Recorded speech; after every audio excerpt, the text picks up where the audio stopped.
I gotta read this. The prophet is God's mouthpiece. If you don't believe that, you don't believe Joseph was a prophet.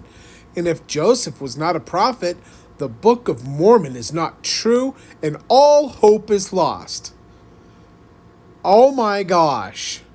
You know, one of the things I learned in the LDS Church as a missionary for the church is that we taught people in the mission field, if you feel good feelings about the Book of Mormon, that means Joseph Smith was a true prophet, okay? And that means that we're true too. No, that doesn't mean that you're true.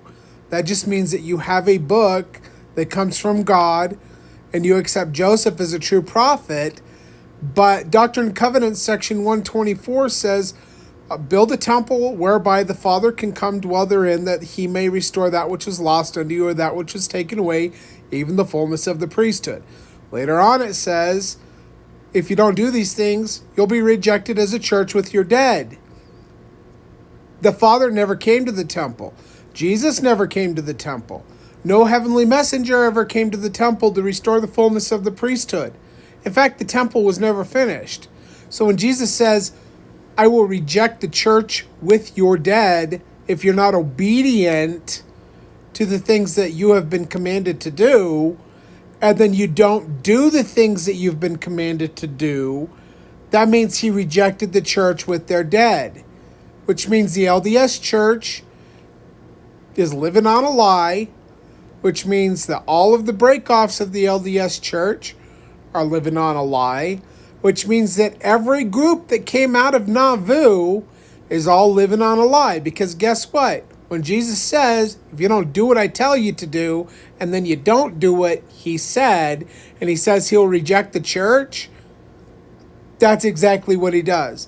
Later on in DNC section 124, which is the same section I'm quoting from, he says, all they who hinder this work will be cursed to the third and fourth generation. Okay, they hindered the work by stealing the wood coming down the Mississippi from Wisconsin that was dedicated and consecrated for the building of the temple so that they could do the things that God asked them to do. And they were stealing the wood to build the Masonic temple and Brigham Young's mansion and all of the everything else that they used it for. And so they did hinder the work as a group, as a whole, to the third and fourth generation. If you take one generation of Moses walking around in the wilderness, that's 40 years.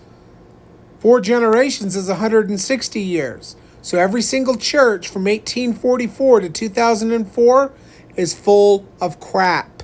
They're all rejected.